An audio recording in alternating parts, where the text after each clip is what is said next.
ba ang antisocial personality disorder, Doktora Camille? Anong klaseng mental health condition ito? Mental health condition ba ito, Doktora Camille?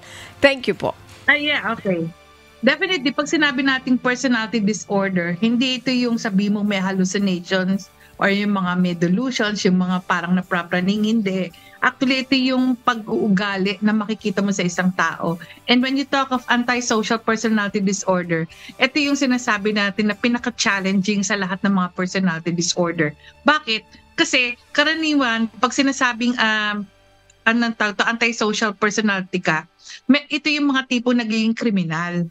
Kaya ganon. So, sila yung mga napaka-impulsive, irresponsable, napaka-manipulative, umaabot sa punto na mahilig magsinungaling, tapos very deceitful sila, reckless, at saka ang hilig-hilig nila mag-violate ng mga batas. Or kaya naman sila yung tipo ng bata pa lang, ang gagawin, magsha-shoplift, o kaya naman yung parang kung hindi man magsha-shoplift, napaka-barumbado, palaging napupunta sa guidance dahil kasi kahit sino nagiging bully, pero automatic siya, nag-escalate until such time na pagdating ng 18 years old, kung kailan buo na ang personality ng isang tao, dun mo masasabi na ito na yung personality niya, and by the time na talagang masyado ng maraming pinapakitang simptomas, magiging disorder na nga siya. Minsan hindi ko naman yung trabaho, kaya lang may mga tao nahihiya po ako. Yung ba, doktor, ay maaring sintomas ba yun or wala naman po sa ganitong usapin na disorder na ito? Actually, kabaligtaran, Manuel. Kasi pag sinabi mo kasing antisocial, bakit siya naging antisocial? Napaka-deceitful ng dating. So, ibig sabihin, pwedeng akala mo ang bait-bait. Ang bait-bait niya na talagang kumisan sasabihin nila, ay, parang hindi makabasag pinggan. Pero yung utak niyan, utak kriminal. Pwedeng gawan ka ng kasamaan yan. Na pwedeng dahil kasi, napakayabang nito, tignan natin kung paano ko gagantihan to. Kaya ganoon. Ganun. So talagang isa yon sa mga paraan na pwedeng, ito yung mga tao na tatahitahimik pero pwede kang sirain. Basically, criminal talaga yung minds nila pagdating sa ganyang bagay.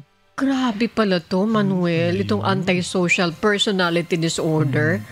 Alay, naku, nakakatakot. Ano po? Kung mabait ka, pagkatapos ngayon, yung pala, may criminal mind siya, doktora. Naku po, pwede kang gawan daw ng masama. Tapos may sinasabi ka, doktora, yung may deceit, may pagsisinungaling. Ibig sabihin, ano po siya? Pagkausap mo, maayos sa'yo. Pagkatapos, pagtalikod mo, pwedeng gumawa ng kung ano-anong mga kasinungalingan. Tama po ba, Doktora Camille? Yes, totoo yan. Kasi talagang ang sa kanila, wala naman silang concern kahit na yung kung ano yung sasabihin sa kanila.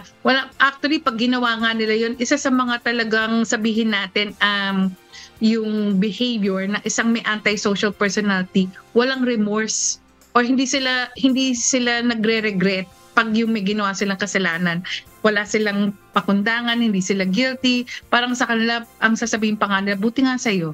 Parang ganon. Kaya nakakatakot din. Dahil kasi kahit na pagsabihin mo, mag-sorry ka, dahil kasi may kasalanan ka, bakit ako magsasorry? Parang ganon, magugulat ka pa na hindi sila nagsasorry. Meron naman din pagkakataon na parang, wala akong pakialam dyan, hindi ko ginawa yan, mga tipo mga ganon. Kaya parang ikaw yung masisiraan ng bait sa kanila dahil kasi talagang makikita mo na gumagawa na sila ng mali pero hindi sila aako na sila may kasalanan nun.